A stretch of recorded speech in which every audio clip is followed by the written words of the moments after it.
ಭಾರತೀಯ ಕಿಸಾನ್ ಸಂಘದಿಂದ ಬಿಜಾಪುರ ಜಿಲ್ಲೆಯ ಹಾಗೂ ಉತ್ತರ ಕರ್ನಾಟಕದ ಎಲ್ಲ ನೀರಾವರಿ ಯೋಜನೆಗಳನ್ನು ಅನುಷ್ಠಾನಗೊಳಿಸಬೇಕು. ಆಲಮಟ್ಟಿ 524ಕ್ಕೆ ನೀರನ್ನು ನಿಲ್ಲಿಸಬೇಕು. ಸಮಗ್ರ ನೀರಾವರಿ ಆಗಬೇಕು ಮತ್ತು ಖಾತೆ ಮಟ್ಟದ ಕಾಮಗಾರಿಗಳನ್ನು ಏನಾಗಿದೆ ಅದನ್ನೆಲ್ಲ ರೆಕ್ಟಿಫೈ ಮಾಡಬೇಕು. ಫಸ್ಟ್ ಇಂಡಿ ಬ್ರಾಂಚ್ ಕೆನಾಲ್ಕ ನೀರ ನಾರಾಯಣಪುರ ಡ್ಯಾಮ್ದಿಂದ ಬರ್ತಾವ್ರಿ. ಟೇಲ್ ಎಂಡ ನಮ್ಮದು ದಸೂರ. ನಿಮ್ಮ ನೀರಾವರಿ ನಿಯಮದ ಪ್ರಕಾರ ಟೇಲ್ ಎಂಡಿಂದ ಮೊದಲು ಬರಬೇಕು. ಯಾವತ್ತಾದರೂ ಮಾಡಿದ್ರ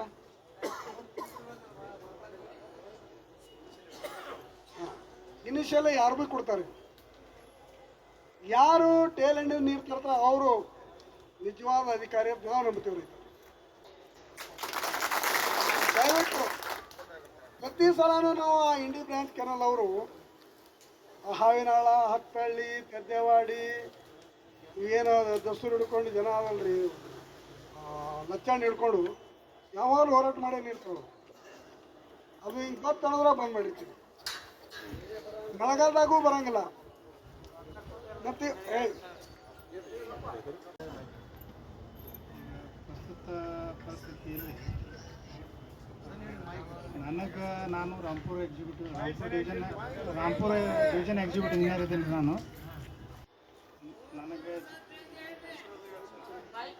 ನಾನು ಉಜ್ವಲ್ ಸೋನವಣೆ ಅಂತೇಳಿ ಇನ್ಚಾರ್ಜ್ ಎಕ್ಸಿಕ್ಯೂಟಿವ್ ಎಂಕೆಂಚೆ ಸಬ್ ಡಿವಿಷನ್ AW ಇದ್ದೀನಿ. ಈಗ ಯಾರೂ ಇಲ್ಲದಕ್ಕೆ ಎಕ್ಸಿಕ್ಯೂಟಿವ್ ಇಂಜಿನಿಯರ್ ರಾಂಪುರ ಡಿವಿಷನ್ಗೆ ಇದ್ದೀನಿ ನಾನು. ಈಗ ನನಗೆ ಬರೋದು 20 ಕಿಲೋಮೀಟ್ರಿಂದ 70 ಕಿಲೋಮೀಟ್ರ್ ತನಕ IBC ನನಗೆ ಬರ್ತದೆ ರೀ. 70ರಿಂದ 178 ಕಿಲೋಮೀಟ್ರ್ ತನಕ JK ಡಿವಿಷನ್ಗೆ ಬರ್ತದೆ. ನಾವು ಇಷ್ಟು ದಿವಸ 2400 ಕ್ಯೂಸೆಕ್ಸ್ ನೀರು ತೊಗೋತಾ ಇದ್ದೀವಿ. ಫಸ್ಟಿಗೆ ಕುಡಿಯೋಕೆ ಬಿಟ್ಟಾಗ ಪೂರ್ತಿ ನಾವು ಟೈಲೆಂಡ್ ತನಕ ನೀರು ಕೊಟ್ಟಿವಿ. ಅಂದರೆ ಎಲ್ಲ ಲ್ಯಾಟ್ರಲ್ಗಳು ಡಿಸ್ಟ್ರಿಬ್ಯೂಟರ್ಗಳು ಎಲ್ಲ ಕ್ಲೋಸ್ ಮಾಡಿ ನಾವು ಟೈಲೆಂಡಿಗೆ ನೀರು ಒಯ್ದಿದ್ದೀವಿ. ನಾವು ಬಳಗಾನೂರು ಕೆರೆಗೆ ಎಷ್ಟು ಬೇಕು, ಎಷ್ಟು ನಮ್ಮಿಂದ ಎಷ್ಟು ಹಿಡಿಸ್ತಾವ ನಮ್ಮ ಕೆನಲ್ದಾಗ ಅಷ್ಟು ಬಳಗಾನೂರು ಕೆರೆಗೆ ಕೊಟ್ಟು ಬಳಗಾನೂರದಿಂದ ಕೆಳಗೆ ಅವ್ರು ಜಳಕಿಯವ್ರು ಒಯ್ತಾರೆ. ಈಗ 3 ದಿವಸ ಆಯಿತು ನಾವು 15 ಮೀಟ್ರ್ 15.4 ಇಂಚಿಗೆ ಬಳಗಾನೂರು ಟ್ಯಾಂಕ್ ಬಂದಿತ್ತು ಕೆಳಗೆ ಬಿಟ್ಟೋದ್ರಿಂದ.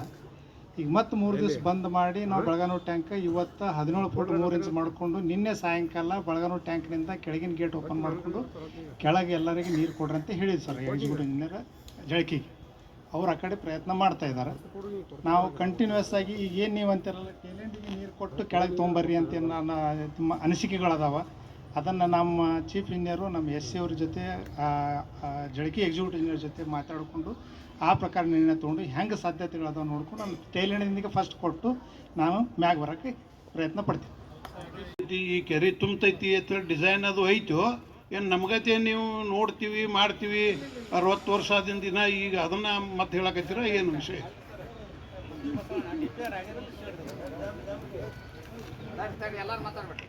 ಈಗ ಲಾಸ್ಟ್ ಇಯರ್ ತನಕ ಅಂತೂ ನಾವು ಟೈಲೆಂಡಿಗೆ ಕೊಟ್ಕೊಂಡು ಮ್ಯಾಗ ಬರ್ತಿದ್ದೆವು. ಈ ವರ್ಷ ಮೊನ್ನೆ ಕುಡಿಯಾಕೆ ಬಿಟ್ಟಾಗ ನಿನ್ನೆ 28ನೇ ತಾರೀಕಿನಿಂದ ನೀರಾವರಿಗೂ ಬಿಡ್ರಿ ನೀರು ಅಂತ ನಮ್ಮಲ್ಲಿ ICC ಮೀಟಿಂಗ್ನಾಗ ಡಿಸೈಡ್ ಮಾಡಿ ಪಾರಬಂದಿಯಾಗಿ ಕೊಟ್ಟಿದ್ದಾರೆ ಸರ್. ಆ ಪ್ರಕಾರ ನಾವು ಈಗ 2500 ಕ್ಯೂಸೆಕ್ಸ್ ನೀರು ನಾವು ಬರೀ ಕೆರೆ ತುಂಬಕ್ಕೆ ಬಿಟ್ಟಿದ್ರು ಮೊದಲು 2 TMC ನೀರು. ಆ ಪ್ರಕಾರ ನಾವು ನೀರು ಕೊಡ್ತಾ ಇದ್ದೀವಿ ಎಲ್ಲ ಕಡೆ. ಈಗ ಎಲ್ಲರೂ ಮಳೆ ಇಲ್ಲದ ಕಾರಣಕ್ಕೆ ಎಲ್ಲ ಕಡೆ ಹಾಕಾರದ ಮಳೆ ಅದು. ಈಗ ಇನಿಷಿಯಲ್ ರೀಚ್ನಾಗ ಒಂದು ಸ್ವಲ್ಪ ಡಿಸ್ಚಾರ್ಜ್ ಜಾಸ್ತಿ ತೊಗೋತಾರೆ ಮಾಡ್ತಾರೆ ಎಲ್ಲರಿಗೂ ಬರ್ತಾರೆ. ಇನ್ನು IBC ನಾವು ಈಗ ಬಳಗಾನೂರು ಟ್ಯಾಂಕ್ ಅಂತ ತುಂಬಿ ಕೆಳಗೆ ಬಿಡ್ತಾ ಇದ್ದೀವಿ. ಈಗ ಜಳಕಿ ಡಿವಿಷನ್ ಎಕ್ಸಿಕ್ಯೂಟಿವ್ ಇಂಜಿನಿಯರ್ ನಾವು ಮಾತಾಡಿಸಿ ನಮ್ಮ SC ಅವರು ಡಿಸಿಷನ್ ತೊಗೊಂಡು ಅದನ್ನು ಅವರು ಎಲ್ಲಿ ಹೆಂಗೆ ಸಾಧ್ಯ ಆಗ್ತದೆ ಅವ್ರಿಗೆ ನಾವು ಇನ್ಸ್ಟ್ರಕ್ಷನ್ಸ ಕೊಡ್ತೀವಿ ಸರ್. ಇದೆ ನೀರಿಂದ ಏನು ತೊಂದರೆ. ಈಗ ನೋಡ್ರ ಈಗ IBC ಒಳಗೆ 2400 ಕ್ಯೂಸೆಕ್ಸ್ ನೀವು ಹರಿಸ್ತೀರಿ. ಟೇಲ್ ಎಂಡಿ ಎಲ್ಲ ಡಿಸ್ಟ್ರಿಬ್ಯೂಟಿವ್ ಪುರೋಟ ಆಗ್ತದೆ. ನೀವು ಸ್ಟಾರ್ಟ್ ವಾಲು ಹಾಕಿರಲ್ಲಿ ಕಂಟ್ರೋಲ್ ನಿಮ್ಮ ಕೈಗೆ ಐತಿ. ನೀವು ಬೇಕಾದಂಗೆ ಮಾಡ್ಬೋದು. ಅದಕ್ಕೆ ನಾವೇನು ಹೇಳ್ಕೈತೀವಿ ನಿಮ್ಗೆ, ನಮ್ಮ IBC ಒಟ್ಟು ಅಲೋಕೇಶನ್ ಇಟ್ಟು ವಾಟರ್ ಅಲೋಕೇಶನ್ ಇಟ್ಟು ನಮ್ಮ IBCಗೆ ಫುಲ್ ಗೊತ್ತಿಲ್ಲ ಆಯಿತು. ಇನ್ನು ಎರಡನೇದು ಈ ಓವರ್ಫ್ಲೋ ನೀರು ಆಗ್ತದೆ ರೀ. 1,25,30,000 ಕ್ಯೂಸೆಕ್ಸ್ ನೀರು ಕೆಳಗಡೆ ಹೊಡ್ತದೆ. ಈ ಮಳೆಗಾಲದೊಳಗೆ ನೀವು ಬಳಗಾನೂರು ಕೆರೆಗೆ ಒಮ್ಮೆ ಸ್ಟೆಪ್ ತೊಗೊಂಡು ಮುಂದೆ ಒಂದಿಟ್ಟು ಡಿಸ್ಟ್ರಿಬ್ಯೂಟಿವ್ ಸ್ಟೆಪ್ ತೊಗೊಂಡು ಇವು ಯಾಕೆ ಮಾಡ್ತೀರಿ? ಡೈರೆಕ್ಟ್ ಬಿಡ್ರಲ್ಲ.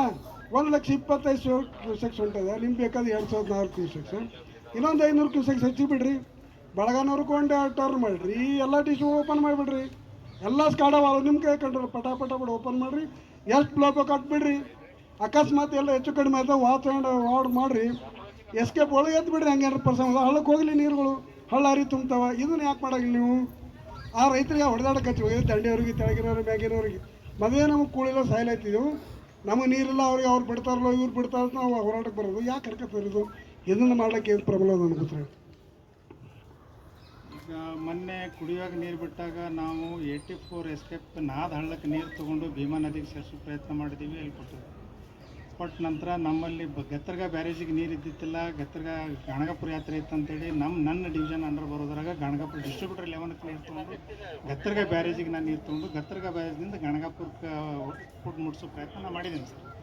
ಇವಾಗ ಏನಾಗಿದೆ ಅಂದರೆ ಅದ್ರ ನಂತರ 25 ಈಗ ನಮ್ಮಲ್ಲಿ 0 to 64 ತನಕ ERM ಆಗಿದೆ ಸರ್. 64ದಿಂದ ಮುಂದೆ ERM ಮುಂದೆ DPR ಎಲ್ಲ CWS ಒಳಗೆ ಇದಾವೆ, ಅಪ್ರೂವಲ್ ಸ್ಟೇಜ್ನಾಗ ಇದಾವೆ ಸರ್ ಅವೆಲ್ಲ. ಈಗ ನಮ್ಮಲ್ಲಿ 64 ಆನ್ವರ್ಡ್ಸ್ ಏನಾಗಿದೆ ಸರ್, ನಮ್ಮದು ಸಿಂದಗಿ ಹತ್ರ ಬಬ್ಲೇಶ್ವರ ಕೆರೆ ಇದೆ. ಬಬ್ಲೇಶ್ವರ ಕೆರೆ ಕೆಳಗೆ ಎಂಬ್ಯಾಕ್ಮೆಂಟ್ ಇದೆ ಸರ್. ನಾನು ಏನಾರು 3.7 3.8ಕ್ಕಿಂತ ನಾನು ಜಾಸ್ತಿ ತೊಗೊಂಡ್ರೆ ಅಲ್ಲಿ ಓವರ್ ಟಾಪಿಂಗ್ ಆಗ್ತದೆ. ಆಮೇಲೆ 72ನೇ ಕಿಲೋಮೀಟ್ರ್ದಾಗ ಸ್ವಲ್ಪ ಎಂಬ್ಯಾಕ್ಮೆಂಟ್ ಇದೆ ಸರ್. ಮತ್ತೆ ಇಲ್ಲಿ ಕೋರಳಿ ಮಗ ಲಾಸ್ಟ್ ಒಂದು ನಾ ಬರೋಕ್ಕಿಂತ ಮುಂಚೆ ಒಂದು 5-6 ವರ್ಷದ ಹಿಂದೆ ಅಲ್ಲಿ ಹೊಡೆದಿತ್ತು ಕಾಣುತ್ತೆ, ಅಲ್ಲಿ ಎಂಬ್ಯಾಕ್ಮೆಂಟ್ ಇದೆ ಸರ್. ಅಲ್ಲಿ ಓವರ್ಫ್ಲೋ ಆಗೋಕ್ಕಿಂತ ನನ್ನಲ್ಲಿ ನನ್ನ ಗೇಜ್ 3.7ದಿಂದ 3.75 ಮೀಟರ್, ನಾನು 70ನೇ ಕಿಲೋಮೀಟರ್ ನಾನು ಹೇಳೇನು ಸರ್ ನನ್ನ ಜೋಡೇಶನ್ ಸರ್. ಡಿಜಾನ್ 2700 ಸರ್. ಈಗ 20 ವರ್ಷದ ಹಿಂದಿನ ಮಾಡೋದಕ್ಕೇನಲ್ಲ, ಈಗ ನಾ 64 ಎಲ್ಲ ಆಗಿದೆ ಸರ್. 64ರಿಂದ ಮುಂದೆ ಹಳೆ ಕೆನಲ್ನಿಂದ ಅಲ್ಲಲ್ಲಿ ಮತ್ತೆ ಲಿಕ್ವಿಡ್ ಡಿಸ್ಚಾರ್ಜ್ ಆ ಕೆನಲ್ದಾಗ ಹಿಡಿಸ್ತಾ ಇಲ್ಲ. ಅಲ್ಲ ಸರ್, ಮೊದಲಿನ ಡಿಸೈನ್ ಏನದ, ಈಗ 30 ವರ್ಷದ 20-25 ವರ್ಷ ಕೆನಲ್ ಆಗ್ಯದಲ್ಲ, ಕೆನಲ್ ಲೈನಿಂಗ್ ಕೆಟ್ಟು ಇದು 20-25 ವರ್ಷದ ನ್ಯಾಮದ ಅದ ಸರ್. ಎಲ್ಲ 25 ವರ್ಷಕ್ಕೆ ನಮ್ಮಲ್ಲಿ ಇದು ಅದ ರಿನೋವೇಷನ್ಗೆ ಅದನ್ನೇ ಹೇಳ್ತಾ ಇದ್ದೀನಿ. ERM ರಿನೋವೇಷನ್ ಮಾಡೋಕ್ಕೆ CWC ಕಡೆ ಡೆಲ್ಲಿ ಹೋದ ಸರ್, ಅಂತಿಮ ಸ್ಟೇಜ್ದಲ್ಲಿ ಇದೆ. 2830 170 DPR ಅಲ್ಲಿ ಇನ್ನೊಂದು ಸ್ವಲ್ಪ ಕ್ವಾರೀಸ್ ಅದಾವ. ನಮ್ಮ ಇಂಜಿನಿಯರ್ ನಮ್ಮ ಲಾಸ್ಟ್ ವೀಕ್ನಾಗೆ ನಮ್ಮ CE ಅವರು ಮತ್ತು ಅಲ್ಲಿ ಸಂತೋಷ್ ಕುಮಾರ್ ಅಂತ ಜಡ್ಕಿಗೆ ಒಬ್ಬರು AW ಅದಾರೆ, ಅವರು ಅದಕ್ಕೆ ನೋಡಲ್ ಆಫೀಸರ್ ಅದಾರೆ ಸರ್. ಅವ್ರು ಇವತ್ತು ಅಲ್ಲೇ ಅದಾರೆ ಸರ್, ಡೆಲ್ಲಿ ಒಳಗೆ ಫಾಲೋಅಪ್ ಮಾಡ್ತಾಯಿದ್ದಾರೆ. 2400 ಕ್ಯೂಸೆಕ್ಸ್ ನೀವು ಬಿಡ್ತೀರಿ ನೀರು, 27,700 ಕ್ಯೂಸೆಕ್ಸ್ದು ಅದು ಐತಿ, ನಿಮ್ಮ ಕೆನಲ್ ಐತಿ. ಫ್ರೀ ಬೋರ್ಡು ಇರಬೇಕಲ್ಲ ನಿಮಗೆಲ್ಲ, ಸ್ವಲ್ಪ ಫ್ರೀ ಬೋರ್ಡನ್ನು ನೀವು ಯುಟಿಲೈಸ್ ಮಾಡ್ಬೇಕಲ್ಲ. ಇಂಥ ಫ್ರೀ ಬೋರ್ಡು ಯುಟಿಲೈಸ್ ಮಾಡಿ ಎಷ್ಟು ನೀವು ಆರಿಸ್ಬೋದು. ಈ ಎಂಬ್ಯಾಕ್ಮೆಂಟ್ 2 ಜಾಗನಾಗ ಹೇಳಿದ್ರಿ, ಆ ಎಂಬ್ಯಾಕ್ಮೆಂಟ್ ಅದು ಹಾಳಾಗಲಾರ್ದಾಗ ಏನರ ಸೊಲ್ಯೂಷನ್ ಬೇಕಲ್ಲ. ಬರೀ ಎಂಬ್ಯಾಕ್ಮೆಂಟ್ ಆಗ್ಬೇಕು ಗೊತ್ತರ, ನೀರೇ ಹೋಗಲ್ಲ ದಂಡಿಗೆ.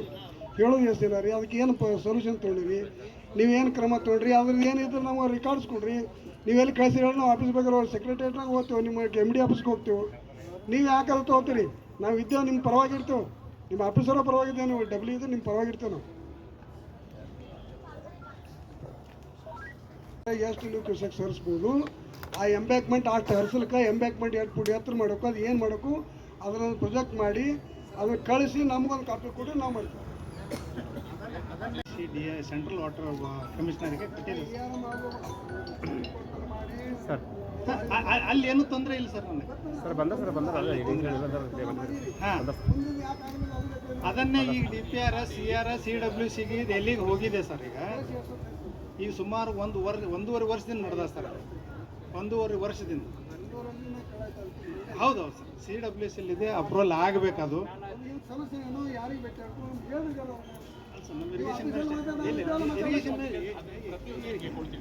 ಇರಿಗೇಷನ್ ಮಿನಿಸ್ಟ್ರಿಗೆ ಮಾತಾಡ್ತಾರೆ ಸರ್, CM ಅವರಿಗೆ ಇರಿಗೇಷನ್ ನಮ್ಮ MD ಅವರು ಅದಾರ ಸರ್. ಅದು ಗೊತ್ತಿದೆ ಸರ್, ಅವ್ರಿಗೂ ವಿಷಯ ಗೊತ್ತಿದೆ. ಅಲ್ಲ, ಅವರಿಗೂ ವಿಷಯ ಗೊತ್ತಿದೆ. ಅಲ್ಲಲ್ಲ, ಅದೇ ವಿಷಯ ಅವರಿಗೂ ಗೊತ್ತಾದ ಕೊಡ್ತೀವಿ ನಿಮ್ಮ. ಈಗ 1 ನಿಮಿಷ ಎಲ್ಲರೂ ಕೇಳ್ರಿ. ಇಂಡಿ ಬ್ರಾಂಚ್ ಕೆನಲ್ ತೆಳಗಿದ್ದವರು ಯಾರ್ಯಾರು ಕಿವಿ ಇಟ್ಟು ಕೇಳ್ಕೊರಿ. 2400 ಕ್ಯೂಸೆಕ್ಸ್ ಆದ್ರೆ ನಿಮ್ಮ ದಂಡಿ ತನಕ ನೀರು ಬರ್ತಾವೆ. ಅದ್ರ ಕೆಪಾಸಿಟಿ 2700 ಕ್ಯೂಸೆಕ್ಸ್ ಅದ. ಫ್ರೀ ಬೋರ್ಡ್ನಾಗ ಏನೋ ಹೆಚ್ಚು ಹರಿಸ್ಬೋದು. ಇದಕ್ಕೆ ಒಂದೇ ಒಂದು ಕಾರಣ ತೋರಿ ಹೇಳಿದ್ರೆ ಏನು, ಎಂಬಾಕ್ಮೆಂಟ್ 2 ಕಡೆ ವೀಕ್ ಅದ, ಅಲ್ಲಿ ಹೊಡಿತದ, ಹಿಂಗೆ ಸಲ ಒಡೆದು ಹೋಗ್ಯಾವ. ಅದು ಮಾಡ್ದೆ ಅಂದ್ರೆ ಅದು ತುಪ್ಪಿಗೆಲ್ಲ ಮಾಪಿಗೆಲ್ಲ ಥರ ಮರಾಠೆಗೆ ಆ 200 ಹೋಯ್ತು, 1200 ಎಲ್ಲ ಹೋಗ್ತದೆ. ಅದಕ್ಕೆ ನಾವು ಬಿಟ್ಟಿಲ್ಲ, ತೊಂದರೆ ಆಯ್ತು, ಅವ್ರು ಒಪ್ಕೊಂಡಾರ. ಅದು ಎಂಬ್ಯಾಕ್ಮೆಂಟ್ ಏನು ಸುಧಾರಣೆ ಮಾಡೋಕ್ಕೆ ಏನು ಕ್ರಮ ತೋತ್ರಿ ಅದು ಎಸ್ಟಿಮೇಟ್ ಮಾಡಿ ಇರಿಗೇಷನ್ ಮಿನಿಸ್ಟರ್ ಕಳಿಸ್ರಿ. ಅದೊಂದು ಕಾಪಿ ನಮಗೂ ಕೊಡ್ರಿ, ನಮ್ಮ ರಾಜ್ಯಾಧ್ಯಕ್ಷರ. ನಾವು ಇಂಜಿನಿಯರ್ಗಳ ಕೆಲಸ ಏನು ನಮಗೆ ಅರ್ಥ ಆಗೋಲ್ಲ. ಈಗ ಹೊಸ ಪ್ರಾಜೆಕ್ಟ್ ಯಾವೂ ಇಲ್ಲಿ ನಡೆದಿಲ್ಲ, ಹಳಿವೆ ಅದ. ಹಳಿವು ಒಟ್ಟು ನೀರು ಒಯ್ದು ದಂಡಿಗೆ ಹಚ್ಚೋ ಕೆಲಸ ಅವ್ರದೈತಿ. ಯಾವಾಗ ನೀರು ಅದ ಅವಾಗ ಒಯ್ದು ನೀರು ಹಚ್ಚಬೇಕು. ರಾಂಪುರ್ ಇರಲಿ, ಈ ಕಡೆ ನಮ್ಮ ಆಲ್ಮಟ್ಟಿ ಇರಲಿ, ಮುಳವಾಡಿ, ಏನೇನು 108 ಮಾಡಿರಿ. ಆದ್ರೆ ಆ ಕಾಲುವೆಗೆ ಬರೀ ಆಪ್ರೇಟರ್ ಮೇಲೆ ನಡೆದ ಒಟ್ಟು ನಡೆದಿದೆ ಎಲ್ಲ ಕಾಲುವೆಗಳು. ಫೋನ್ ಹಚ್ಚಿ ಇಲ್ಲೇ ವಿಜಯಪುರದಾಗ ಕೂತು, ಇಲ್ಲಿಕ ಬೆಂಗಳೂರಾಗ ಕೂತು ಫೋನ್ ಹಚ್ಚೋದು, ಬಿಟ್ಟೇನ ನೀರ ಬಿಟ್ಟಿನ ಸಾಹೇಬ್ರ ಎಸ್ ಅವ ಡಿಮ್ ಅದ ಅಂದ್ರೆ ಆಯಿತು ನೋಡ, ಅಲ್ಲೇ ನೋಡಿ ಏನಾರ ಮಾಡಿ ಆಯ್ತು ಡಿಮ್ ಒಂದು ಬಂದ್ ಮಾಡ ಕಡಿಕ. ಈ ನಮೂನಿ ನಡೀತಂದ್ರೆ ನೀರು ನಮಗೆ ಎಂದು ಬಂದ್ರಿ? ನೀವು ಅಡ್ಡಾಡ್ಬೇಕಲ್ಲ ಕಾಲುವೆ ಮೇಲೆ, ಪಾಪ ಆಕ್ಕೈತಿ. ನಿಮಗೆ ಗಾಡಿ ಕೊಟ್ಟದ, ಡೀಸೆಲ್ ಹಾಕ್ತೀವಿ, ನಿಮ್ಮ ಇನ್ನು ಅನುವಲ್ ನಿಮ್ಮ ದವಾಖಾನೆ ಖರ್ಚ, ನಿಮಗೆ ಏನು ಬೇಕು ಎಲ್ಲ ಸೌಕರ್ಯ ಕೊಟ್ಟು ನಿಮಗೆ ಪಗಾರ ಕೊಟ್ಟಿಟ್ರೆ ಆ ಸೇವಾ ನೀವು ಜರ್ಕರ್ತ ಮಾಡಲಿಲ್ಲ ಅಂದ್ರೆ ಆ ಹುದ್ದೆಗೆ ಮರ್ಯಾದೆ ಏನಂತ? ನಾನು ನನ್ನ ಸೇವಾ ಮಾಡಬೇಕಲ್ಲ, ಅದನ್ನ ಅನ್ನತಿದ್ದೀನಿ. ಆ ಒಂದು ಸರ್ಕಾರದಿಂದ ಈ ಹುದ್ದೆಗಾಗಿ ನಾನು ಅದರ ಲಾಭ ತಗೋತೀನಂದ್ರೆ, ನಾನು ಪಗಾರ ಕೊಡ್ತಾರೆ, ಸಂಬಳ ಕೊಡ್ತಾರಂದ್ರೆ ಎಲ್ಲರೂ ನಿಯತ್ತಾಗಿ ದುಡಿಬೇಕಲ್ಲ. ಅಲ್ಲಿ ಎಲ್ಲದಿರಿ? ನಾ ಸೈಟ್ ಮೇಲೆ ಅದೀನಿ ರೀ, ನೀವೆಲ್ಲದೆ ಒಬ್ಬರ ಮೇಲೆ ಒಬ್ಬರು ಹಾಕೋದು, ಇವ್ರು ಇಲ್ರಿ ಅವ್ರು. ನಾವು ಹೋಗಿ ಅಡ್ಡಾಡಿ ಮೊನ್ನೆ ಒಟ್ಟು ಕೆನಾಲ್ ಅಡ್ಡಾಡಿ ಬಂದೀವಿ. ಒಂದು ಕೆನಾಲ್ ಮೇಲೆ ಯಾವ ಇಂಜಿನಿಯರ್? ನಿಮ್ಮದು ಗುತ್ತಿ ಬಸವಣ್ಣ ಹೇಳೋದಲ್ಲ, ಗುತ್ತಿ ಬಸವಣ್ಣ ಇಡೀ ಕೆನಾಲ್ ಅಡ್ಡಾಡಿ ಬಂದ್ರೆ ನಿಮ್ಮ ಗಾಡಿ ಹೋಗ್ತಾವನ್ರಿ ಆ ಕೆನಾಲ್ ಮೇಲೆ ಎಂದರೆ? ರಾಂಪುರ್ ಇದಕ್ಕೆ ಬರ್ತದಲ್ಲ, ಇದು ನೀವು ಕೊಡ್ರಿ ಜನ ಪೂರ್ಣ ವಿಷಯ ಮುಗಿಲ್ಲ ಅದು. ಅಥವಾ ಮಂತ್ರಿ ನಿಮಗೆ ಧಮಕಿ ಹಾಕಿ ನೀ ಯಾಕೋ ಆ ಕಾರ್ಬಾರ್ ಮಾಡ್ತೀವಿ, ನಾ ರೈತರಿಗೆ ಹೇಳ್ಬೇಡ ನೀ ಅಂತ. ಯಾವ ರೈತ ನಮಗೆ ಹೇಳಿ ಕಿವಿಗಡ್ಡಿ ಹಿಡಿತೀವಿ. ಅದಕ್ಕೆ ನಿಮಗೆ ಸರ್ಕಾರದಿಂದನೂ ಏನಾರ ಬೇಕಾದ್ರೆ ಹೇಳ್ರಿ, ನೀವು ಭಯ ಪಡಬೇಡ. ಇಲ್ಲ ಹಿಂಗೆ ವ್ಯಸ್ತ ಆಗ್ಯದ್ರಿ, ಇದು ಹಿಂಗೆ ಮಾಡಿದ್ರೆ ಬರ್ತದ್ರಿ ಅಂತ ಹೇಳಿ ನಮ್ಮ ಕಮಿಟಿಯವ್ರು ತಿಳಿಸ್ರಿ. ನಾವು ಸರ್ಕಾರಕ್ಕೆ ಇಂಥವು ಇಲ್ಲೇ ನಮ್ಮಲ್ಲಿ ಇವು ಬಫರ್ ಸ್ಟಾಕ್ ಅದ, ಟಿ ಸಿ ಅದು ಮಾಡಿಸ್ಬೇಕಾದ್ರೆ ನಾವೆಲ್ಲ ಸ್ವತಃ ಹೋಗಿ MD ತನಕ ಮಾತಾಡಿ ಗೌರ್ಮೆಂಟ್ ಕಳಿಸಿ ಮಾಡಿ. ನಾವು ಯಾವ ಅಧಿಕಾರಿಗಳ ವಿರೋಧಿ ಅಲ್ಲ, ಯಾವ ಸರ್ಕಾರ ವಿರೋಧಿ, MLAಗಳ ವಿರೋಧಿ ಅಲ್ಲ, ಯಾವ ಕೆಲಸ ಮಾಡೋದಲ್ಲ. ಅವ ರಾಜಕಾರಣಿ ಇರಲಿ ಅಧಿಕಾರಿ ಇರಲಿ ಅವ್ರಿಗೆ ವಿರೋಧಿ. ನಿಯತ್ತಾಗಿ ನೀವು ಸೇವಾ ಮಾಡಿರಿ. ನಿಮಗೆ ತಿಳಿಲಿಲ್ಲ ಅಂದ್ರೆ ನಿಮಗೆ ಮೇಲಾಕಿ ಅದಕ್ಕೆ ನಾವು ಅಂತೀವಿ. ಯಾಕಂದ್ರೆ ಜೈ ಬಂದ್ರೆ ಪೂರ್ತಿ ಗೊತ್ತಾಗಲ್ಲ, ಇಡೀ ಸಿಹಿಗೆ ಇತಿಹಾಸ ಗೊತ್ತಿಲ್ಲ. ನಮ್ಮ ಕೆನಲ್ಲ ನಮ್ಮ ಏರಿಯಾದೊಳಗೆ ಯಾವ ಕೆನಲ್ ಅಥವಾ ಯಾವ ಬ್ರ್ಯಾಂಚಿಗೆ ಕಿರುಗಾಲುವಿಗೆ ಎಷ್ಟು ನೀರು ಹೋಗ್ತೈತಿ, ಇದಕ್ಕೆ ಎಷ್ಟು ನೀರು, ಇವೆಲ್ಲ ನಾಲೆಜ್ ಇದ್ದು ಆ ಪ್ರಕಾರ ಬಂದು ಅವ್ರ ಜವಾಬ್ದಾರಿ ತೊಗೊಂಡು ಮುಂದಿನ ಇಂಥದ್ದು ಮಾಡ್ತೀನಿ ಅಂದ್ರೆ ನಮ್ಗೆ ಧೈರ್ಯ. ಮತ್ತು ನೀವು ಅರ್ಧಂಬರ್ಧ ಹಿಂಗೆ ಬಂದು ಹೇಳಿದ್ರಪ್ಪ ಅಂತಂದ್ರೆ ಆ ನೀರು ಬರ್ತನೋ ನಮಗೇನು ಭರವಸೆ ಇಲ್ಲ. ಮತ್ತು ಮೋಟ್ರ್ ಸುಟ್ಟು ಸಹಿತ ಮೊನ್ನೆ ನಾನೇ ಕೂತಲ್ಲಿ ಮತ್ತೆ MLA ಫೋನ್ ಹತ್ತದ ರಾಜಗೌಡ ಗುತ್ತಿ ಬಸವಣ್ಣ, ಯಾಕ್ರಿ ಎಡೆ ಮೋಟ್ರ್ ಚಾಲು ಆಯ್ತಲ್ಲ, ಮೋಟ್ರ್ ಚಾಲು ಮಾಡಲಿಕ್ಕೆ ನಿಮ್ಮ ಕ್ಷೇತ್ರದ ಜನ ಓಟ್ ಹಾಕ್ಯಾರವ, ನೀವು ಅಂತರ್ಲೆ ಆರಿಸಿ ಬಂದಿರಿ, ಇದೇ ಭಾಷೆದೊಳಗೆ ಕೇಳಿ ನಮ್ಮ ಬೀಗನೇ ಹಾಕನ್ ಖರೆ ಇದ್ರೊಳಗೆ ಬಿಡ ನೋಡಂಗಿಲ್ಲ. ನಾವು ಯಾವ ಮಕ್ಕಳ ಮುಲಾಜಿನೊಳಗಿಲ್ಲ, ಯಾವ ರಾಜಕಾರಣಿಗಳು ಹಂಗೆ ನೋಡೋದಿಲ್ಲ, ಯಾವ ಮಕ್ಕಳಿಂದ ಅಪೇಕ್ಷೆ ಮಾಡಲ್ಲ, ವೈಯಕ್ತಿಕ ಎಂದು ಯಾವ ಮಗನ ಬಗ್ಗೆ ಸೋಲ ಮಾಡಂಗಿಲ್ಲ. ಆದರೆ ಸಾರ್ವಜನಿಕ ಹಿತಾಸಕ್ತಿಗಾಗಿ ನಮ್ಮ ಪ್ರಾಣ ಸಹಿತ ಕೊಡೋಕೆ ನಾವು ರೆಡಿ ಆಗಬೇಕು. ನಾವೆಂದೂ ವೈಯಕ್ತಿಕ ಕೆಲಸ ಕೈ ಹೊಟ್ಟಂಗಿಲ್ಲ.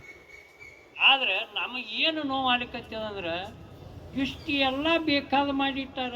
ಎಷ್ಟು ಇನ್ನೂ ಎಕ್ಸ್ಟ್ರಾ ಮೋಟ್ರುಗಳದಾವ ನಿಮಗೆ ನೋಡಿಸಿ, ಅವು 2 ವರ್ಷ ಇಟ್ಲಿ ರಿಪೇರ್ನೇ ಮಾಡೋಂಗಿಲ್ಲ ಅಂದ್ರೆ ಏನರ್ಥ? 5 ಮೋಟ್ರ್ ಮೊನ್ನೆ ನಾವು ಹೇಳಿದ್ರಲ್ಲ, ಇವರು ಹನುಮಾಪುರದೊಳಗೆ 5 ಮೋಟ್ರ 2019 ಬಂದು ಬಿದ್ದದ್ದು, ಇನ್ನೂ ತನಕ ಆ ಕಡೆ ನೋಡೇ ಇಲ್ಲ. ಹಂಗೆ ಎಲ್ಲ ಕಡೆ ಇದೇ ಪರಿಸ್ಥಿತಿ ಅದ. ಒಟ್ಟಾರೆ ನ್ಯಾವನ ಕುಂಟೆನಪ್ಪ ಹೇಳ್ಬೇಡಿ ಸರಿಯಾದ ಇದ್ದದ್ದು ಇಲ್ಲಪ್ಪ ಹಿಂಗೆ ತೊಂದರೆ ಐತಿ ಈ ಪ್ರಕಾರ ಐತಿ ಹಿಂಗೆ ಮಾಡಿದ್ರೆ ಹೋಗ್ತದೆ ಅಂದರೆ ಅದು ಮ್ಯಾಲೆ ಏನ್ರಿ ಹೇಳ್ಬೇಕಾಗಿದ್ರೆ ನಮ್ಗೆ ಹೇಳಕ್ಕೆ ಅನುಕೂಲ ಆಕೈತಿ ಸವಿಸ್ತಾರವಾಗಿ ಅದ್ರ ಬಗ್ಗೆ ತಾವು ಹೇಳಿ ಒಟ್ಟು ನಮ್ಮ ಕಾಲುವೆ ಕೊನೆ ಹಂತದೊಳಗೆ ಹೋಗಿ ಈ ಮಳೆಗಾಲ ಹೋಯ್ತು ಅಂದ್ರೆ ಮುಂದೆ ನಾವು ಸಾಯ್ತೀವಿ ನೀವು ಆ ಲಿಮಿಟೇಷನ್ ಆಗ್ತೈತೇನು ಕುಡಿಲಿಕ್ಕೆ ಕಟ್ಟೆಗೆ ನೀರು ಬಿಡು ಈಗ ಯಾರಿಗೂ ಕೇಳಕ್ಕೆ ಇದು ಇಲ್ಲ ಈ ಮೊದಲೇ ಮಳೆಗಾಲ ಇಲ್ಲ ಸಾಯ್ಲಿಕತ್ತಿದ್ದೀವಿ ಏನಾರೇ ಮಾಡಿ ಕೆರೆ ಇಟ್ಟು ತುಂಬಿಸಿ ಹಾರಿ ಹಾಳ ಹರಿಸಿದ್ರೆ ಅಂದ್ರೆ ಪಶು ಪಕ್ಷಿ ಪ್ರಾಣಿ ಸಹಿತ ಶಾಪ ಹಾಕ್ಲಿಕತ್ತೇವೆ ನಾವು ಅಂಥ ಪರಿಸ್ಥಿತಿ ಬಂದವು ಅದಕ್ಕೆ ನಾವು ಅದನ್ನು ಏನಾರೇ ಮಾಡಿ ನಮಗೆ ಒಟ್ಟು ನೀರಿಂದ ಈ ಮಳೆಗೆ ನೀರು ಹೋಗೋದ್ರೊಳಗೆ ಇವತ್ತು ಗುತ್ತಿ ಬಸವಣ್ಣ ಕೆನಲ್ದಾಗ 120ನೇ ಕಿಲೋಮೀಟ್ರ್ ನಾವು ಇಷ್ಟು ದಿವಸ ಎಂಕಂಚಿ ಕೆರೆ ಕುಡಿ MES ತುಂಬ ಸಲುವಾಗಿ ನೀರು ಬಿಟ್ಟಿದ್ದೇವೆ ಸರ್. ನಂತರ ಒಂದು ಮೋಟ್ರ್ ಮಾಡಿಕೊಂಡು ಈಗ 3 ದಿವಸದ ಹಿಂದೆ ನಾವು 6 ಮೋಟ್ರ್ ಚಾಲೂ ಮಾಡಿದ್ದೀವಿ ಸರ್ ಗುತ್ತಿ ಬಸವಣ್ಣ ಯತ್ನೀರು ಅವರು. ಆ ನೀರು ನಮ್ಮ ಆಲ್ಮೇಲ್ ಎಕ್ಸಿಕ್ಯೂಟಿವ್ ಇಂಜಿನಿಯರು ನಮ್ಮ ಇವರು ಅಲ್ಲೇ ಸೈಟ್ ಮ್ಯಾಗ ಅದರ ಸರಿಯಾಗಿ ಬಂದ ತಕ್ಷಣ ಈ ಸಲ ಮಾತ್ರ ನನ್ನ ಆತ್ಮಸಾಕ್ಷಿ ಹೇಳ್ತೀನಿ ಗುತ್ತಿ ಬಸವಣ್ಣ ಯತ್ನೀರು ಅವರು ಲಾಸ್ಟ್ ಟೈಮ ಹಿಂಗೆ ನೀರು ಬಿಟ್ಟಾಗ ಮಳೆ ನೀರು ನಮ್ಮ ಕೆನಲ್ ನೀರು ಎರಡೂ ಸೇರಿ ಹಿರೇರೋಗಿ ಮೇಲೆ ಕೆನಲ್ ಹೊಡಿತು. ಅದರಿಂದ ಸುಮಾರು 1.5 2 ತಿಂಗಳು ನಮಗೆ ಒಂದು ಹನಿ ನೀರು ಮುಂದೆ ಕೊಡೋಕ್ಕಾಗಲಿಲ್ಲ. ನಾನು ಇಂಡಿ ತಾಲೂಕಿನವನು ಇರೋದರಿಂದ ಆ ಕೆನಲ್ ಬಗ್ಗೆ ನನಗೂ ಕಾಳಜಿ ಭಾಳ ಅದ. ಈ ವರ್ಷ ಮಾತ್ರ ಏನೇ ಪ್ರಯತ್ನ ಪಟ್ಟು ಒಂದು 156ನೇ ಕಿಲೋಮೀಟ್ರ್ ತನಕ ಕೆನಲ್ ಆಗ್ಯದ. ಅದು ಮೋಸ್ಟ್ಲಿ ನನಗನ್ಸೋ ಮಟ್ಟಿಗೆ ನನಗೆ ಬರೋಂಗಿಲ್ಲ, ಜಳಕಿಗೆ ಬರ್ತದೆ ಸರ್ ಅದು 156. ಇನ್ನೊಂದು 3 ಕಿಲೋಮೀಟ್ರ್ ಮಾಡಿದ್ರೆ ನಮ್ಮದೇನು ಕಲ್ಲಹಳ್ಳ ಅಂತ ಹೇಳ್ತೀವಿ ನಾವು ಇದ್ರ ಬಳ್ಳೊಳ್ಳಿ ಹತ್ರ ಆ ಹಳ್ಳಕ್ಕೆ ನೀರು ಅದು ಸೇರ್ಬೇಕಾಗ್ಯದ. ಅದನ್ನು ಪ್ರಪೋಸಲ್ ನಾವು ಕೊಟ್ಟಿದ್ದೀವಿ ಸರ್ ಡೆವಲಪ್ಪಿಗೆ. ಅದೊಂದು ಸ್ವಲ್ಪ ಅದನ್ನು ಇದು ಮಾಡಿ ನಾವು ಅದಕ್ಕೆ ಮೂಡಿಸೋ ಪ್ರಯತ್ನ ಮಾಡ್ತೀವಿ. ಆಲಮಟ್ಟಿ ಹೌದಲ್ಲ, ನಾರಾಯಣಪುರದಾಗ ಇಂಡಿ ಬ್ರಾಂಚ್ ಕೆನಲ್ ಬರ್ತದೆ, ಗುತ್ತಿ ಬಸವಣ್ಣ ನಾರಾಯಣಪುರದಾಗೆ ಬರ್ತದೆ. ಇಂಡಿ ಬ್ರಾಂಚ್ ಕೆನಲ್ ಅವ್ರು ಹೇಳಿದ್ರಲ್ಲ, ಅವ್ರು ಏನು ಮಾಡ್ಯಾರ ಹೇಳಿದ್ರು ಮಾಡೋದು ನಮ್ಗೆ ಕೊಡ್ತೀವಿ ಅಂದರು ಸರಿ ಇತ್ತು. ಗುತ್ತಿ ಬಸವಣ್ಣದಾಗ ಹೇಳಿದ್ರು ಟೇಲಾಪ ನನ್ನದೇ ಊರದ, ನನಗೂ ಪ್ರೀತಿ ಇದೆ, ಏನೇ ಪ್ರಯತ್ನ ಮಾಡಿ ಮಾಡ್ತೀವಿ ಅಂದರು. ನಿಮಗೂ ಗೊತ್ತಾಯ್ತು, ನಮಗೂ ಗೊತ್ತಾದ್ರು ರೆಕಾರ್ಡ್ ಕೊಡ್ತಾರೆ, ಅವ್ರಿಗೆ ನಾವು ಬೆಲ್ಲೈತು 2 ಆಯ್ತು. ಇನ್ನು ನೆಕ್ಸ್ಟ್ ಬರೋದು ಯಾವುದು ತಿಡುಮಂದಿ ಬ್ರಾಂಚ್ ಕೆನಲ್. ಗುತ್ತಿ ಬಸವಣ್ಣಕ್ಕೆ ಇದು ಇಂಡಿ ಬ್ರಾಂಚ್ ಕೆನಲ್ಕ IBC ನೀರು ಕೊಡ್ತಾರೆ ಗುತ್ತಿ ಬಸವಣ್ಣದ ಏನು ಮ್ಯಾಗ ಉಳಿದಲ್ಲ ಅದಕ್ಕೆ ತಿಡುಮಂದಿ ಬ್ರಾಂಚ್ ಕೆನಲ್ ಬರ್ತದೆ. 1/1 ಇದೆ, ನಾವು ಎಲ್ಲನೂ ಬರ್ತಾವೆ ನಿಮ್ಗೆ ಇದ್ರಾಗ. ಕೆಲವೊಂದು ಏರಿಯಾದಾಗ ನೀರೇ ಬರೋಂಗಿಲ್ಲ. ಆ ಟೇಲ್ ಆಫ್ ಮಾಡೋದು 2 ಕಿಲೋಮೀಟ್ರ್ ಕೆಲಸ ಇಟ್ಟೋದಕ್ಕೆ ಆ ಪಾಪ ಅದನ್ನ ನೋಡ್ರಿ.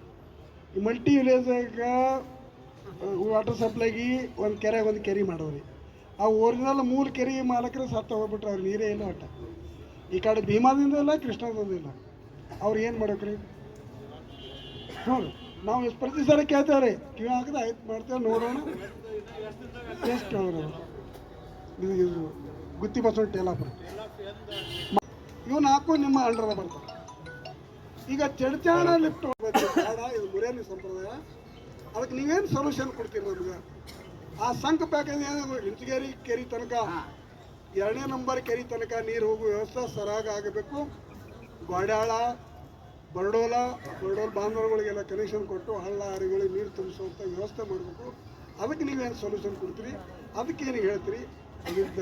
ಆಗ ಒಂದು ಜಾಕ್ವೆಲ್ ಮಾಡಿದ್ದೀವಿ, ಉಮ್ರಾಣಿಗೆ ಒಂದು ಬ್ಯಾರೇಜ್ ಕಟ್ಟಿದ್ದೀವಿ. ಮತ್ತು ಸುಮಾರು ಚಡ್ಚಣ ತಾಲೂಕಿನ 8 ಹಳ್ಳಿಗಳಿಗೆ 30,000 ಎಕರೆ ಪ್ರದೇಶಕ್ಕೆ ನೀರಾವರಿ ಕಲ್ಪಿಸುವ ಯೋಜನೆ ಅದನ್ನು ಆಗಿದೆ. ಅದನ್ನು ಲಾಸ್ಟ್ 2024 ಅಕ್ಟೋಬರ್ 30ನೇ ತಾರೀಕಿಗೆ ನಮಗೆ ಕರೆಂಟ್ ಸಿಕ್ಕದ. ಅದನ್ನು ಅದು ಚಾಲೂ ಮಾಡಿ ಜನವರಿ 2025ಕ್ಕೆ ನಾವು ಮೋಟ್ರ್ ಚಾಲೂ ಮಾಡಿ ಎಲ್ಲೆಲ್ಲಿ ನೀರು ಹೋಗ್ತವೆ, ಏನೇನು ಡಿಫಿಷಿಯನ್ಸಿ ಇದೆ ಎಲ್ಲ ಸುಮಾರು 1.5 ವರ್ಷ ನಾವೇ ಅಡ್ಡಾಡಿ ಎಲ್ಲೆಲ್ಲಿ ರೈತರು ತಡೆದಿದ್ದಾರೆ, ಯಾವುದು ಉಳಿದದ, ಎಲ್ಲಿ ಹೋಗಿಲ್ಲ, ಎಲ್ಲಿ ಬಂದಿಲ್ಲ ಎಲ್ಲ ನೋಡಿಕೊಂಡು ಅಪ್ಡೇಟ್ ಮಾಡಿದ್ದೀನಿ. ಮೊನ್ನೆಯ ದಿವಸ ನಾನು 2 ಮೋಟ್ರ್ ಚಾಲೂ ಮಾಡಿದ್ದೀನಿ. ಚಾಲೂ ಮಾಡಿ ಡೆಲಿವರಿ ಚೇಂಬರ್ದಲ್ಲಿ ನೀರು ಬೀಳೋದ್ರೊಳಗಾಗಿ ಇದೇ ನಮ್ಮ 165ನೇ ಕಿಲೋಮೀಟ್ರ್ದಾಗ IBC ಹತ್ರ ನಮ್ಮ ಸ್ಕೋರ್ ವಾಲ್ ಓಪನ್ ಮಾಡಿ ಫುಲ್ ನೀರಲ್ಲಿ ಡ್ರಾ ಮಾಡ್ಕೊಂಡ್ರು ಸರ್ ರೈತರು. ಮುಂದೆ ಡೆಲಿವರಿ ಚೇಂಬರ್ದಾಗ ಬಂದಿಲ್ಲ. ಮೇನ್ ಪೈಪ್ನಾಗ ಹೋದ್ರೆ ಸುಮಾರು ನಾನೇ ಈ 1.5 ವರ್ಷನಾಗ 270 ಏರ್ವಾಲ್ಗಳು ರಿಪ್ಲೇಸ್ ಮಾಡಿದ್ದೀನಿ. ಅದನ್ನು ನೀರು ಬಂದವತ್ತು ಗೊತ್ತಾಗಾನೆ ಏರ್ವಾಲ್ ಬಿಚ್ಚೋದು, ಅಲ್ಲೇ ಒಂದು ಟ್ಯಾಪ್ ಹಾಕೋದು, ಅವ್ರ ಹೊಲಕ್ಕೆ ಮಗ್ಗಲು ತೊಗೊಳೋದು. ಸುಮಾರು 249 ಕಿಲೋಮೀಟ್ರ್ ಪೈಪ್ಲೈನಿಗೆ ನೀರು ಹೋಗ್ಬೇಕಾದ್ರೆ ಸುಮ್ಮನೆ ಸರಾಗವಾಗಿ ಬಿಡ್ರು ಹೋಗ್ತಾವ, ಏನೋ ನಡ್ಬಾರ್ದು ಕೆಡ್ಸೋರು ಹೋಗ್ತಾವೆ. ಎಲ್ಲ ರೈತರಿಗೆ ದಯಮಾಡಿ ಕೇಳ್ತೀನಿ, ಕೈ ಮುಗಿದು ನಮಗೆ ಒಂದು ನಿಮಿಷ ಸೌಕರ್ಯ ನಾನು ಮಾತಾಡೋದು ಕೇಳಿ ನಿಮ್ಗೆ ಹೇಳ್ರಿ ಆಗಿ 17 ಎಕರೆ ಪ್ಲಸ್ 65 ಎಕರೆ ಗೂಡಿಯಾಳ ಬರಡೋಲ ಶಿರಡೋಣ ನನ್ನ ಇದ್ರಾಗ ಬರೋಂಗಿಲ್ಲ ನಾನು ಹೇಳ್ತೀನಿ ಚಡ್ಚಣ್ ಎಲ್ಲ ಎಸ್ದಾಗ ಹೇಳ್ತಾ ಇದ್ದೀನಿ ಸರ್. ಚಡ್ಚಣ್ ಎಲ್ಲ ಎಸ್ನಾಗ ಗೂಡಿಯಾಳ ಬರಡೋಲ ಮತ್ತು ಶಿರಾಡೋಣ ಈ 3 ವಿಲೇಜದ್ದು 65 ಎಕರೆ ಪ್ರಪೋಸಲ್ನ ಆಲ್ರೆಡಿ ಕಳಿಸಿದ್ದೀನಿ. ಅದು R&Rಕ್ಕೆ ಅಪ್ರೂವ್ ತೊಗೊಂಡು ಬಂದದ. ಸ್ವಲ್ಪ ಡೀಟೇಲ್ಸ್ ಕೇಳಿದಾರೆ ನಮ್ಮ MD ಆಫೀಸ್ನಿಂದ, ನೀವು ಟ್ರೀ ಪ್ಲ್ಯಾನ್ ಕೊಡ್ರಿ, ಎಷ್ಟು ಏರಿಯಾ ಮಾಡ್ತೀವಿ ಕೊಡ್ರಿ, ಡೈರೆಕ್ಟ್ ಕನ್ಸೆಂಟ್ ಅವಾರ್ಡಿಗೆ ನಾವೆಲ್ಲ ಪ್ರೊಸೀಜರ್ ಮಾಡೋದು ಬೇಡ, ಡೈರೆಕ್ಟ್ ಕನ್ಸೆಂಟ್ ಅವಾರ್ಡ್ ಮಾಡೋಣ ಅಂತೇಳಿ ಈಗ ಏನೋ ಡಿಸಿಷನ್ ತೊಗೊಳಕತ್ತಾರೆ ಗೌರ್ಮೆಂಟ್ ಲೆವೆಲ್ದಾಗ. ಡೈರೆಕ್ಟ್ ರೈತರ ಜೊತೆ ಮಾತಾಡಿ ಒಂದು ರೇಟ್ ಫೈನಲ್ ಮಾಡಿ ಡೈರೆಕ್ಟ್ ಅವ್ರಿಗೆ ಪೇಮೆಂಟ್ ಕೊಡೋಣ ಅನ್ನೋದೊಂದು ವಿಚಾರ ನಡೆದು ಒಂದು ನಿಮಿಷ ನಡೆದದ. ಅದು ಏನಾಗುತ್ತೆ ನೋಡ್ಕೊಂಡು ನಾ ಅದನ್ನು ಅವ್ರಿಗೆ ಲ್ಯಾಂಡ್ ಅಕ್ವಿಷನ್ ಪರಿಹಾರ ಕೊಡೋಕೆ ನಾ ಶತಶಃ ಪ್ರಯತ್ನ ಮಾಡ್ತೀನಿ ಅಂತ ಹೇಳ್ತೀನಿ. 10 ವರ್ಷ ಅಲ್ಲಿ ಬೆಳೆ ಬರಂಗಿಲ್ಲ, ಯಾಕಂದ್ರೆ ಲೋವರ್ ಸಾಯಿಲ್ ಮ್ಯಾಲೆ ಬಂದು ಬೀಳ್ತೈತಿ, ಸಾಯಿಲ್ ಲೂಸ್ ಆಗ್ತೈತಿ, ಅಲ್ಲಿಂದ ನೀರು ಮುಂದೆ ಹೋಗಂಗಿಲ್ಲ, ಅದು ಸಾಯಿಲ್ ಸೆಟ್ಲ್ ಆಗಬೇಕು, ಅದಾದ ಮೇಲೆ ಹೋಗ್ತೈತಿ. ಈಗ ನಿಮ್ಮ ಅನಿಸಿಕೆ ಸರಿ ಐತಿ, ಆದ್ರೆ ರೈತರು ನಾವೇನು ಪ್ರಾಕ್ಟಿಕಲಿ ಅಲ್ಲಿ ಏನು ಆಗ್ತೈತಿ ಪೈಪ್ಲೈನ್ ಮಾಡಿದವ್ರಿಗೆ ಗೊತ್ತಿರ್ತೈತಿ. ಅದಕ್ಕೆ ತಾರತಮ್ಯ ಮಾಡಬಾರ್ದು. ಅದೇನು ಎಲ್ಲ ರೈತರಿಗೆ ಕೊಟ್ರಿ ಅದೇ ಅವ್ರಿಗೂ ಕೊಡಬೇಕು. ಕೊಂಡವರು ಅಥವಾ ಏನು ಲೆವೆಲಿಂಗ್ ಮಾಡ್ಕೊಂಡವರು ಪ್ಲಾಟಿಂಗ್ ಮಾಡೋ ಸಲುವಾಗಿ ಪೂರ್ತಿ ಪೈಪ್ ಹೊಡೆದು ಆ ಮೇನದ್ದು M4ದಾಗ ಹೊಲಗಳು ಬರ್ತಾವೆ, ತಕ್ಷಣ ಬರ್ತಾವೆ. M4ದಾಗ ಹೊಲ ಬರ್ತಾವೆ. ಆ M4ದ ಗೇಟ್ ವಾಲ್ ಇವತ್ತು ನಾಳೆ 2 ದಿವಸನಾಗ ರಿಪ್ಲೇಸ್ ಮಾಡ್ತಾ ಇದ್ದೀನಿ. ಇವತ್ತು ಅವ್ರ ಹೊಲದಾಗ ಏನು ಪೈಪ್ ಹೊಡೆದದ ಆ ಫೋಟೋ ತೋರಿಸ್ತೀನಿ ವಿಡಿಯೋ, ಅದನ್ನು ಪೈಪ್ ಈಗ ಸದ್ಯ ರಿಪ್ಲೇಸ್ ಮಾಡ್ತಾ ಇದ್ದಾರೆ. ನಾಳೆಗೆ 2 ಅಲ್ಲ, ನನಗೆ ದಯಮಾಡಿ ನಾ ಎಲ್ಲ ಚಡ್ಚಂಡ್ ರೈತರಲ್ಲಿ ನಾನು ರಿಕ್ವೆಸ್ಟ್ ಕಳ್ಕಳಿ ಮನವಿ ಮಾಡ್ಕೋತೀನಿ. ಗೇಟ್ ವಾಲ್ಗಳು ಡ್ಯಾಮೇಜ್ ಮಾಡಿ ಗೇಟ್ ವಾಲ್ದಾಗ ಪೈಪ್ ತೊಗೊಂಡು ನಾ ಮುಂದೆ ನೀರು ಹೋಗ್ಲಾರ್ದಂಗೆ ಮಾಡ್ತೀನಿ ಅಂತಂದ್ರೆ ಯಾವ ಕಾಲಕ್ಕೂ ನನಗೆ ಎಲ್ಲ ರೈತರಿಗೆ ನೀರು ಕೊಡೋಕ್ಕೆ ಸಾಧ್ಯ ಆಗಲ್ಲ. ದಯಮಾಡಿ ಕೈ ಮುಗಿದು ಕೇಳ್ಕೊತೀನಿ. ಎಲ್ಲ ಔಟ್ಲೆಟ್ಗಳಿಗೆ ನೀರು ತರೋ ಪ್ರಯತ್ನ ಮಾಡ್ತಾ ಇದ್ದೀನಿ. ನನಗೊಂದು ಸ್ವಲ್ಪ ಎಲ್ಲ ಔಟ್ಲೆಟ್ಗಳಿಗೆ ನೀರು ಬರುತ್ತಾನ ನನಗೊಂದು ಸ್ವಲ್ಪ ಸಹಕಾರ ಮಾಡ್ಬೇಕಂತ ಕೇಳ್ತೀನಿ ಎಲ್ಲರೂ. ಇದೇ ಅದು ಎಸ್ಟಿಮೇಟ್ ಅದು ದುಡ್ಡು ಎಲ್ಲಿ ಹೋಯ್ತು ಮತ್ತು ಅದು ಆ ಮಾಲರಿ ಯಾಕೆ ಕೂತೀರಿ ಮತ್ತು 2 ಹಳ್ಳಿಗಳಿಗೆ ಈಗ 5-6 ವರ್ಷರೇ ಇವು ಕಾಮಗಾರಿ ಆಗಿ ಯೋಜನೆ ಪರಿಪೂರ್ಣ ಆಗಿ ನೀವು ಫೈನಲ್ ಮಾಡಿರಿ. 1 ವರ್ಷನೂ ಆ ನೀರು ಪಕ್ಕ ಬೀಳೋದು ನಾವು ನೋಡೇ ಇಲ್ಲ. ಈಗ ಭೀಮಾ ನದಿ ತುಂಬಿ ಹರಿತದೆ, 2 ದಾಡಿ ಸೋಸಿ ಹರಿತದೆ. ಈಗ ಇಲ್ಲಿ ತಗೊಂಡು ನಾವು ನೋಡಿಲ್ಲ. ಮತ್ತು ಹೋದ ಸಲನೂ ಮಳೆನೂ ಅತಿವೃಷ್ಟಿ ಇತ್ತು, 2 ಭೀಮಾ ನದಿನೂ ತುಂಬಿ ಹರಿತಿತ್ತು, ಅವಾಗೂ ನೀರು ಬಿದ್ದಿಲ್ಲ. ಅಂದ್ರೆ ಇದು ನಿಮ್ಮ ಡಿಪಾರ್ಟ್ಮೆಂಟರೇ ಇದು ರೈತರ ಸಲುವಾಗಿ ಏನು ಮಾಡ್ಕತ್ತದ? ನಿಮ್ಮ ಬಗ್ಗೆ ಗೌರವ ನಮಗೆ. ನೀವು ಏನು ಈಗ ಬಂದಿರಬೇಕು ಮತ್ತು ಈಗ 2 ವರ್ಷ ನೀವು ಡ್ಯೂಟಿ ಮೇಲೆ ಇರಬೇಕು, ಅದು ಬೇರೆ ರೀ. ಮೊದಲಿನ ಅಧಿಕಾರಿಗಳಾರ ಏನು ಮಾಡೋರು ಅದು ಬೇಕಲ್ರಿ. ಮತ್ತು ಕೆರೆ ತುಂಬು ಯೋಜನೆ ಮತ್ತು ಯೋಜನೆ ಗೌರ್ಮೆಂಟ್ದಾಗ ಮಾಡೋದ್ರೆ ಯಾಕೆ ಹತ್ರಿ? ಇವು ಸರಿಯಾಗಿ ನೀವು ಈ ಯೋಜನೆ ಸಫಲತೆ ಇರಲಿಲ್ಲ ಅಂದ್ರೆ ರೈತರ ಸಲುವಾಗಿ ಇರಲಿಲ್ಲ ಅಂದ್ರೆ ಅದು ಬರೀ ಡಿಪಾರ್ಟ್ಮೆಂಟ್ದಾಗ ಎಸ್ಟಿಮೇಟ್ದಾಗ ಕಾಗದದಾಗ ಬರೀ ಡಾಕ್ಯುಮೆಂಟ್ಸ್ದಾಗೆ ಇತ್ತಂದ್ರೆ ಮಾಡೋದೇನು ಹತ್ರ ನಾತೇವು. ಮತ್ತು ದೇವ್ರಿಂಬ್ರಿಗೆ ಕೆರೆ ಎಸ್ಟಿಮೇಟ್ದಾಗ ಇತ್ತು ಸರ್ ಸಾಹೇಬ್ರ, ಕೆರೆ ಎಸ್ಟಿಮೇಟ್ ಇದ್ರು ಸಹಿತ ಅಲ್ಲಿ ಗುರ್ತು ಮಾಡ್ಯಾರ್ರಿ, ಒಂದು ಮ್ಯಾಪ್ ಹಾಕ್ಯಾರ ಅದಕ್ಕೆ. ಆ ಕೆರೆನೇ ಇಲ್ರಿ ಅಲ್ಲಿ, ದೇವರಿಂದ ಕೆರೆ ಅಂತ ಹೇಳಿ ಗುರ್ತಿಸ್ಯಾರ್ರಿ. ಅಲ್ಲಿ ಕೆರೆನೇ ಇಲ್ಲ ಆಲ್ರೆಡಿ. ಡಿಪಾರ್ಟ್ಮೆಂಟ್ ಪ್ರಕಾರ ನೀವು ಡಾಕ್ಯುಮೆಂಟ್ಸ್ ಪ್ರಕಾರ ಕರೆಕ್ಟ್ ಅದ ಅಂತ ಹೇಳ್ತೀರಿ, ಅಲ್ಲಿ ಕೆರೆ ಇಲ್ಲ. ಅಂದ್ರೆ ರೈತರ ಕಣ್ಣ ಮಣ್ಣು ಹಾಕೋದು, ಸಾರ್ವಜನಿಕರ ಕಣ್ಣ ಮಣ್ಣು ಹಾಕೋದು ಇದು ಬ್ಯಾಡ್ರಿ. ನಿಮ್ಮದು ಏನದ ಡಿಪಾರ್ಟ್ಮೆಂಟ್ ಅದು ನೀವು ಕರೆಕ್ಟ್ ಹೇಳ್ರಿ ನೀವು. ಯಾಕಂದ್ರೆ ಈಗ ನಮ್ಮ ಸಂದರ್ಭ ಸಿಕ್ಕಾಗ ನಾವು ಭಾಳ ಮಂದಿಗೆ ಎಲ್ಲ ಕಡೆ ಆಫೀಸರ್ ಕಡೆ ತಿರುಗಾಡಿದ್ದೇವೆ ಸರ್. ನಮ್ಮಲ್ಲಿ ಕೆರೆನೇ ಇಲ್ಲ ಅಂದ್ರೆ ನಾನು ಎಜುಕೇಟೆಡ್ ಇದ್ದೀನಿ ರೀ, PM ಓದದ. ಆ ದೃಷ್ಟಿಯಿಂದ ನಾವು ರೈತ ಪರ ಹೋರಾಟದ ಸಲುವಾಗಿ ನಾವು ಬಂದಿದ್ದೇವೆ. ನಾವು ರೈತರು ಊರ ಕೂತು ಹ್ಯಾಂಗ್ ಮಾಡೋದು ಅಂತ ಹೇಳ್ರಿ. ನಮ್ಮನ್ನು 20-20 ಎಕರೆ ಹೊಲ ಅವ್ರಿ, ಒಂದು ನೀರು ಹನಿ ಇಲ್ರಿ ಸರ್. ಹಾಂ ರೀ.